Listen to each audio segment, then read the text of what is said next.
4 আঙ্গুল আধাত ফাঁকা রেখে দাঁড়াচ্ছে, অথচ একটা জাল হাদিসও নাই। কথা বুঝেননি? কত জাল আমল চালু আছে। এই যে মিলাদ কিয়াম করছে, আবু হানিফা থেকে দলিল দেন আবু হানিফা কবে মিলাদ কিয়াম করেছে? কথা বুঝতে পারেননি? সব সব মাযহাবের দোহাই দিয়ে এগুলি চলছে। কাজেই আমরা 4 ইমামকে অনুসরণ করব, তাদের কথা যদি কোরআন হাদিসের সাথে মিলে যায়, বাস। আমরা কোনো ইমামকে খাটো করি না। মাযহাবের নামে যে বাড়াবাড়ি শুরু হয়েছে, আল্লাহ আমাদের সঠিক কোরআন এবং সহিহ হাদিস বোঝার তৌফিক দান করুন।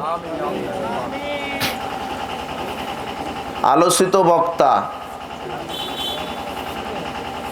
কি এটা? তা নাম নিছেন কেন? আচ্ছা, এক বক্তা হাদিসের কিতাবে ডোনাল্ড ট্রাম্পের নাম খুঁজে পেয়েছে, এটা কতটুকুন সত্য? ডোনাল্ড ট্রাম্পের কথা হাদিসে খুঁজে পেয়েছে না? ভণ্ডামি করার আর জায়গা পায় না এরা। প্রতারক হলে এত হয়, এত প্রতারক হয়, এত মিথ্যা কথা বলে। কিভাবে যে তারা বলে, আল্লাহ তো হেদায়েত দান করো। কে বলেছে? আল্লাহ তাকে হেদায়েত দান করুন। অথবা অনেক সময় স্লিপ অফ টাং হয়ে যেতে পারে, মুখ দিয়ে বলে দিয়েছে হয়তো বা জনপ্রিয়তার জন্যে, কিন্তু ওগুলো কি বাজে কথা। মেয়ে সন্তান জন্ম নিলে তার কানে আজান দিতে হবে কি? আসলে আজানের হাদিসটা নাসিরউদ্দিন আল-আলবানী প্রথমে নিয়ে এসে জয়ীব বলেছিলেন, পরবর্তীতে চূড়ান্ত তাহকিকে তিনি জয়ীব বলেছেন। নারী হোক পুরুষ হোক, দিলে প্রত্যেকের কানেই দিবেন। কথা বুঝেছেন?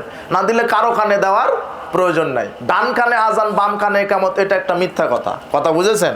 আজান দিলে নারী পুরুষ শর্ত নয়, মেয়ে হোক ছেলে হোক কানে আজান দিয়ে দিবেন। কথা কি বুঝেছেন? না দিলেও হবে, দেওয়ার কোনো প্রয়োজন নেই। আচ্ছা, নিজের বউকে কন্ট্রোল করতে কি কি কাজ করতে হবে?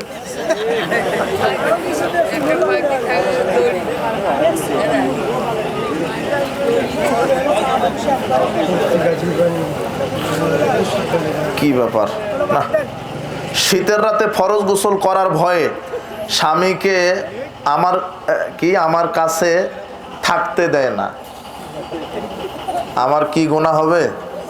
আশ্চর্য কথা, এটা কি শীতের রাতে ফরজ গোসল করার ভয়ে স্বামীকে আমার কাছে থাকতে কে দেয় না? স্ত্রী বলছে না, ও থাকতে দিই না। আমার কি গুনাহ হবে? গুনাহ হবে মানে কাবিরা গুনাহ হবে আপনার, আপনার উপর আল্লাহর লানত। আশ্চর্য কথা।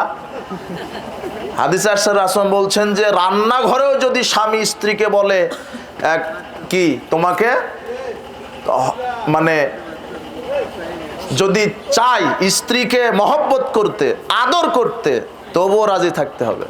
শারীরিক অসুস্থতা সেটা ভিন্ন কথা। কথা বুঝেননি?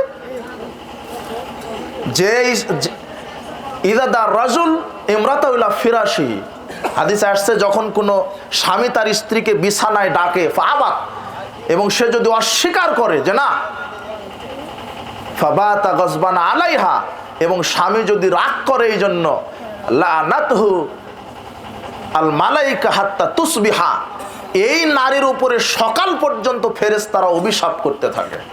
কথা বুঝেছেন? কোন স্বামী যদি স্ত্রীকে ডাকে আর স্ত্রী যদি সাড়া না দেয়, এই নারীর উপরে সকাল পর্যন্ত ফেরেশতা কি করে? অভিশাপ করে। এগুলো কি গণতন্ত্র দিয়ে এই পর্যন্ত কোন দেশে ইসলাম কায়েম হয়েছে কি? দেখেন দেখি, তদন্ত করেন তো দেখি হয়েছে কিনা। তোমার নেতারা ছুটেছে এই যে নেতৃত্বের পিছনে। গণতন্ত্র এটা কুফরি একটা তন্ত্র, কুফরি মতবাদ। আর ইসলাম কায়েম হবে ইসলামের তরিকায়। এই ইহুদি খ্রিস্টানের পচা তরিকায় কোশ্চেনকাল ইসলাম কায়েম হতে পারে না। কথা বুঝেছেন?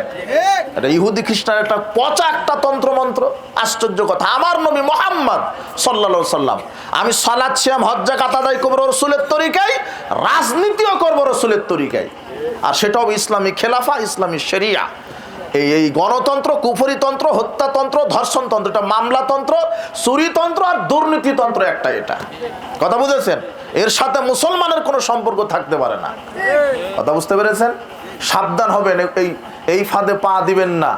নূহ আলাইহিস সালাম 950 বছর দাওয়াত দিয়েছেন, তোমার হুজুর বলছে রাতারাতি ইসলাম কায়েম করবে। দাওয়াত দাও 950 বছর, দেখি আল্লাহ যেদিন কবুল করবে। আলেমদের এখন দায়িত্ব ইসলাম কায়েম করতে। আলেমদের দায়িত্ব কি? কোরআন এবং সহিহ হাদিস, আকীদা মানহাজের দাওয়াত দিয়ে যেতে হবে। আকীদা আমল যেদিন পরিবর্তন হয়ে যাবে, এইভাবে আন্দোলন করে, এইভাবে মানুষকে হত্যা করে, গুম করে, কুফরি তন্ত্রের মাধ্যমে ইসলাম কায়েম হবে না। যেদিন এদেশের যুবক ছাত্র আন্দোলন করবে, তাওহীদের আন্দোলন, ইসলামের আন্দোলন, যেদিন এই দেশের 20 কোটি মানুষ মুখে বলবে আমরা সার্বিক জীবন ইসলাম মানতে চাই, আসুন পবিত্র কোরআন এবং সহিহ হাদিসের আলোকে জীবন গড়ি, সকল বিধান বাতিল করি, ওহির বিধান কায়েম করি, যেদিন এই স্লোগানে রাজপথে নামবে, সেই দিন ইনশাআল্লাহ বাংলাদেশ ইসলাম কায়েম হবে ইনশাআল্লাহ। কথা বুঝেছেন? তার আগে নয়। এই পচাতন্ত্র দিয়ে হবে না। আপনার বক্তব্য শুনে বোঝা যায় এবং আহলে হাদিসদের কিছু বক্তার বক্তব্য বোঝা যায় যে তারা মাযহাব মানেন না।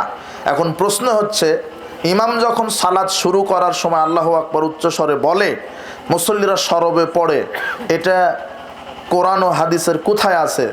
যদি দলিল দিতেন। আচ্ছা আচ্ছা, এটা দলিল দিতে হবে না?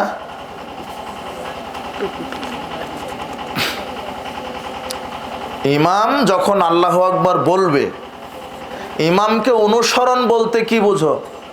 ইমামকে অনুসরণ বলতে তার যে যখন রুকু করবে, রুকু থেকে উঠবে, সেজদা করবে, ওটার অনুসরণ।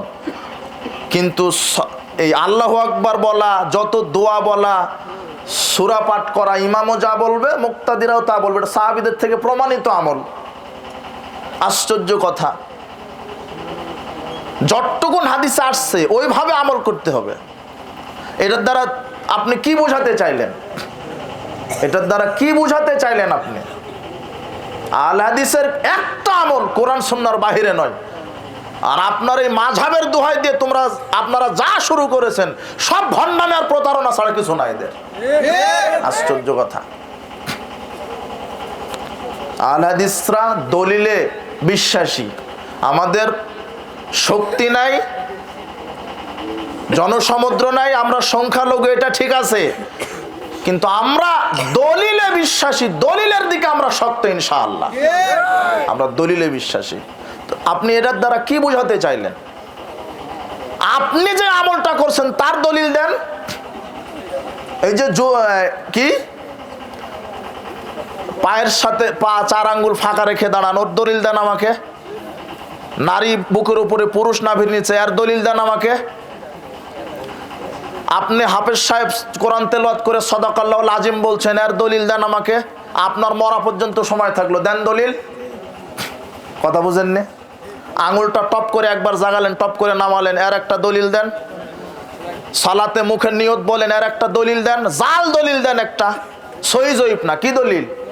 জাল। এমনিতেই চালান আপনি মাযহাবের দোহাই দিয়ে।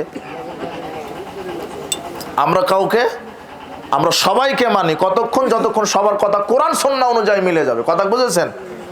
মহিলাদের মাসিক হলে প্রতিদিন কি সকালে গোসল দিতে হবে? অনেক মহিলা জানে না। আচ্ছা আচ্ছা, হ্যাঁ, গোসল দেওয়া ভালো, পবিত্রতা অর্জন করা ভালো, অবশ্যই গোসল দিতে হবে এমনটি নয়। যখন মাসিক ভালো হয়ে যাবে তখন গোসল দিবে, এটাও ঠিক আছে, সমস্যা নেই। বারাকাল্লাহু ফিক, জাযাকুমুল্লাহ খায়ের। সুবহানাকাল্লাহি ওয়া বিহামদিকা, আশহাদু আল্লা ইলাহা ইল্লা আনতা, আস্তাগফিরুকা ওয়া আতুবু ইলাইক। আসসালামু আলাইকুম ওয়া রাহমাতুল্লাহি ওয়া বারাকাতুহু।